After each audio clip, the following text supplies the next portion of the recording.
Hi, my name's Marisol, and when I was 32, my sister twisted my arm so hard I couldn't move my fingers. I mean literally.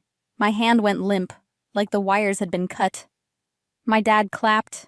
My mom smirked. My sister? She leaned in and told me to stop being a baby.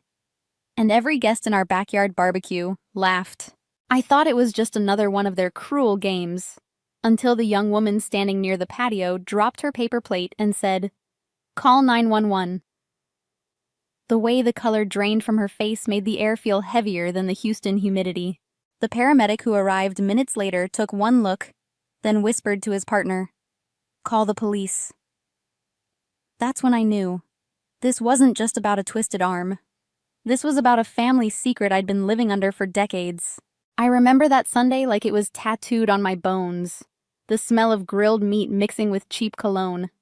The sound of ice clinking in wine glasses. And the same dread curling in my stomach that I always felt walking into one of my parents' perfect family gatherings. What I didn't know then was that one MRI scan would reveal something darker than I, or anyone, could imagine. But the scan wasn't the real shock. The real shock was who already knew. Before we dive in, what time are you listening to this, and where are you? Drop a comment below. I promise you'll want to hear what that MRI revealed, because my family's secret was darker than anyone imagined. I'd just clocked out from another 10-hour shift at the store, my faded retail uniform sticking to my skin in the Texas heat. I didn't even have time to change. Family gatherings weren't optional in my father's world. If you skipped one, you might as well sign your own disownment papers. I drove straight there, steering wheel hot under my hands, chest tight with that same old dread. I already knew the role I'd play. Today's punchline. The backyard was picture perfect. Neatly trimmed lawn, a grill smoking, neighbors balancing paper plates. My parents loved showing off the image of a happy family. That's all it ever was. An image. Delphine spotted me first, her sundress crisp, nails gleaming in a shade that probably cost more than my whole outfit. Her smile? I knew that smile. It was the warning before the storm. "Well, look who finally showed up," she called, loud enough to cut through the laughter. "Still rocking that glamorous retail uniform, huh?"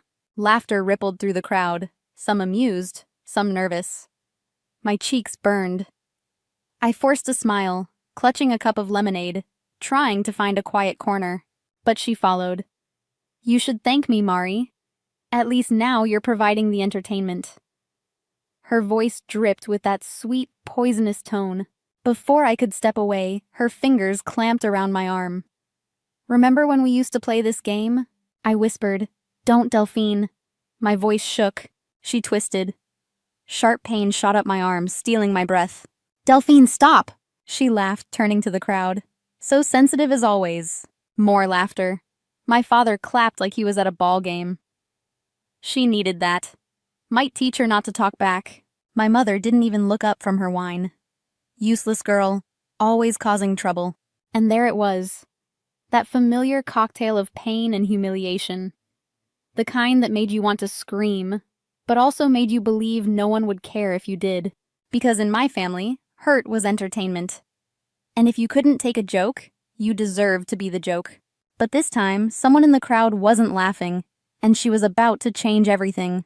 I woke up the next morning with the ache still deep in my arm, but the memory of Sierra's voice stayed with me even stronger. I wasn't fine. I wasn't imagining things. The swelling had gotten worse overnight, my fingers stiff and useless. Every movement sent pain shooting up to my shoulder, the kind that made you grit your teeth just to breathe. I thought about calling in sick, just once, but I could already hear my father's voice in my head. Lazy, useless, always looking for an excuse. So I wrapped my arm in an old scarf, shoved it close to my side, and caught the bus to work. Houston's air was heavy, sticky, and I kept my head down the whole ride, hoping no one would notice how I cradled my arm. The store was quiet for a Monday morning. I tried to lose myself in folding sweaters and straightening hangers, pretending the numbness creeping down my fingers was nothing. But by noon, the tingling had turned to a cold, foreign heaviness. I kept flexing my hand, willing it to move, to prove to myself I still had control. It barely responded. That's when my phone buzzed. Unknown number. Normally, I let those go straight to voicemail. But something in me, a mix of dread and curiosity, made me swipe. Marisol Vega? The voice was calm, deliberate. This is Detective Radcliffe. I was at your parents' place last night after the paramedics came. I'd like to ask you a few questions. My chest tightened.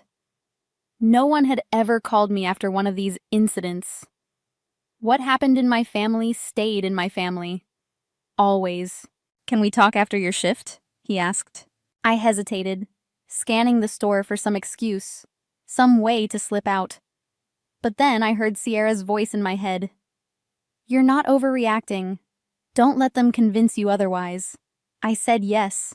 The hours dragged like wet clothes on a line.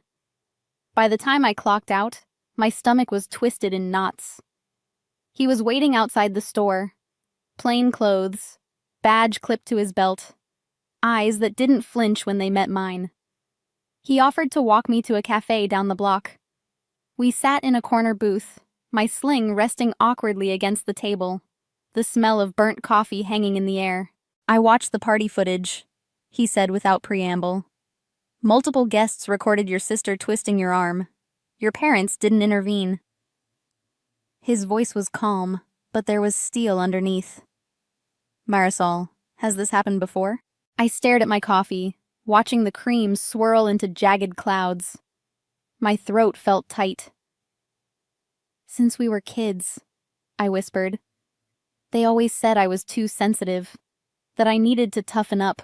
He nodded slowly, jotting something down in a small notepad. You know, untreated fractures can leave permanent damage. Sometimes it's irreversible, permanent. The word dropped into my chest like a stone, rippling through every memory of scraped knees and twisted wrists. I thought of birthdays that ended in tears, of Delphine's smug smile when I cried, of my father clapping like it was a show. I wanted to tell him everything, but decades of silence don't break easily. The habit of swallowing words is hard to unlearn. Radcliffe didn't push. He let the pause hang between us, his gaze steady but patient. If you choose to tell me more, we can act. If you don't, the pattern will keep repeating. His voice lowered, just enough to cut through the noise in my head. And next time, it could be worse. Something in the way he said worse made my pulse quicken. I sipped my coffee, its bitterness grounding me. He slid his card across the table. Think about it. Call me anytime. I slipped the card into my pocket, my fingers tracing the embossed letters like they might burn me. I didn't know it then, but meeting him was the first step toward tearing open a truth my family had spent decades burying. And the next step? It would shatter every lie they'd ever told about me. The next day, my arm felt like it was on fire. Every heartbeat sent a sharp, electric pulse up to my shoulder. The scarf I'd wrapped it in was no match for the deep, throbbing ache that had kept me awake most of the night. By mid-morning, I decided to call in sick. Not because I couldn't push through the pain, God knows I'd done that before, but because something felt different this time. Wrong. I could barely grip my toothbrush.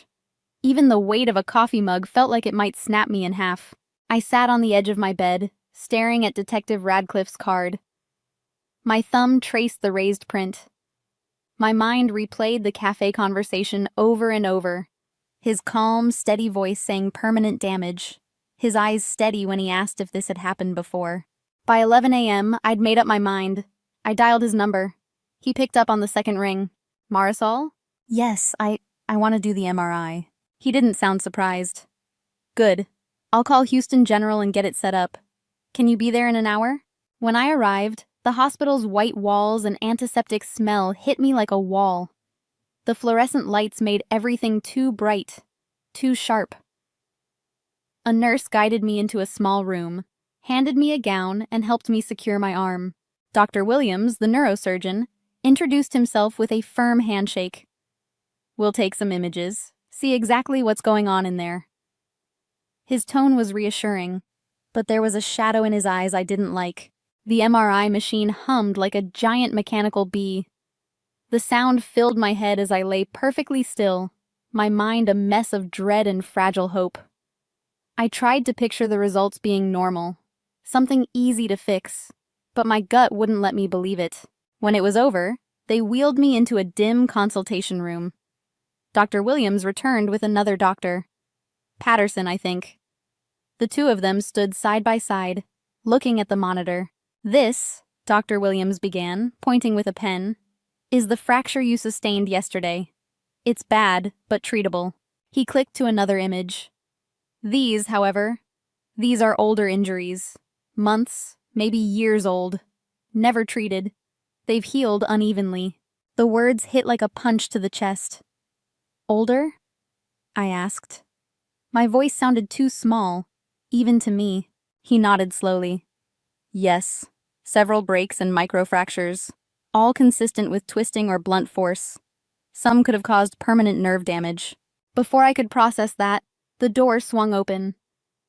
My father's voice filled the room like smoke. "She's always been clumsy," he snapped. "Fell off her bike, tripped on stairs. She bruises like a peach." My mother followed, arms folded tight. "And she exaggerates everything. You're wasting your time." Dr. Patterson's expression hardened, but he didn't address them. Instead, he looked at me. "Marisol, injuries like these don't just happen by accident. Is there something you need to tell us?" My throat tightened.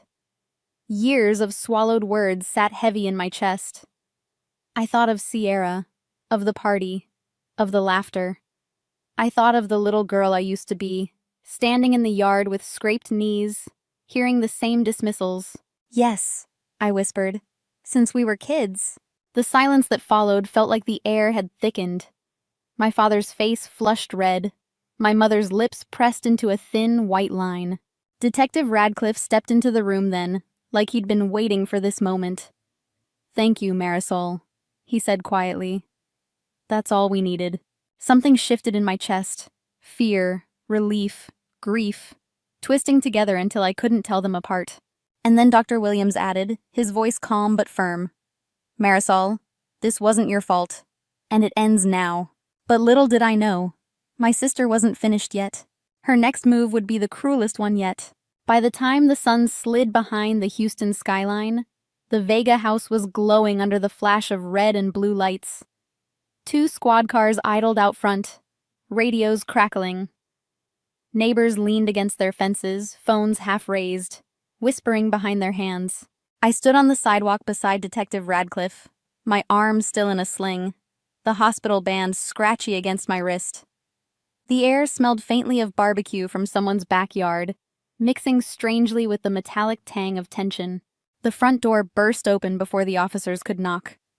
My father filled the doorway, face flushed, jaw tight. "You have no right to bring the police here," he bellowed, his voice carrying down the street. My mother appeared behind him, her jacket immaculate, her chin high like she was greeting paparazzi instead of cops. "This is harassment," she declared to the growing audience of neighbors. "Our daughter is trying to destroy us." Radcliffe didn't flinch. "We have medical evidence and video footage of an assault. We're here to execute a lawful arrest." That's when she appeared. Delphine. She didn't storm in or shout like Bernard. No, she strolled into the living room with a folder tucked under her arm, lips curved into that practiced smirk, the one that had haunted me since childhood. "Detective," she said smoothly, "before you embarrass yourself, you might want to see what Marisol's been hiding." She placed the folder on the table with a sharp thud. Inside, photocopied medical notes, typed statements from supposed coworkers, even a psychologist's report claiming I was unstable and prone to exaggeration. My stomach dropped. Each page was like a match struck under the foundation I'd been building all day. "This is who you're protecting," Delphine said, leaning back with satisfaction. "She's been manipulating you from the start." For a heartbeat, the room felt like it tilted. My father's chest swelled with smug triumph. My mother's eyes glittered with vindication. They thought this was checkmate. Radcliffe flipped through the folder slowly. His face gave away nothing. When he closed it, The silence was sharp enough to cut. "Interesting," he said evenly. "But irrelevant. These don't change the MRI scans showing multiple untreated fractures over several years." Before they could respond, he signaled to an officer. A portable screen flickered to life, and the party footage began to play. There it was, the moment Delphine twisted my arm. Guests laughing, my father clapping, my mother sipping wine without a glance in my direction. Then me, doubling over, clutching my hand, face twisted in pain. The room shifted. My mother's smile faltered. My father's fists clenched at his sides. Delphine's smirk melted into something sharper. Panic. Radcliffe's voice stayed steady. "This isn't hearsay. This is evidence." I stood still, my sling heavy at my side. Sierra's words echoed in my mind. "The truth is enough." An officer stepped forward. "Delphine Vega," he said. "You're under arrest for aggravated assault." The click of the cuffs was louder than the murmurs outside. Delphine's eyes locked on mine, not with guilt, but with a promise. This wasn't over. As they led her out past the flashing lights, I felt something unfamiliar take root in my chest. Not joy, not victory, something quieter. The first breath of freedom. But standing there, with neighbors' eyes on me and my parents' glares burning into my skin, I knew one thing. This battle was only beginning, because the next fight wouldn't be in our backyard. It would be in court. 2 years later, the echoes of that night still found me sometimes. But now they sounded different. Softer, like reminders instead of shackles. The afternoon sun slid through the blinds of my small Houston apartment, striping the living room floor in gold. My tea steamed beside me, the folded hospital wristband resting nearby. I'd kept it, not as a wound, but as proof. Proof that the truth had been seen. Proof that I had survived. A soft knock on the door. Sierra's voice floated in, light and familiar. "Brought coffee." And yes, I remembered the muffins. When she stepped in, the smell of roasted beans filled the room. We sat together at the table, the hum of the city outside a gentle backdrop. Her laughter, warm, unhurried, was a stark contrast to the kind I grew up with, where every chuckle felt like it was aimed at me. She caught me staring off. "You okay?" I nodded. "Yeah, just thinking about how far we've come." And it was true. These days, I worked as a patient advocate at Houston General, standing beside people who'd been told their pain was all in their head. I listened. I believed. I fought for them the way no one had fought for me back then. Sometimes the old voices tried to creep back. My father's walk it off. My mother's stop being a baby. But they no longer owned me. That night in the backyard didn't just break me, it rebuilt me. I am not dramatic. I am not useless. I am enough. I always will be. So if you're listening to this, and someone's made you doubt your own pain, hear me. You don't have to prove it to deserve help. If this story hit something in you, share it. Leave a comment. Tell me where you are. And if you've ever been told you were too sensitive, I promise, I'll listen.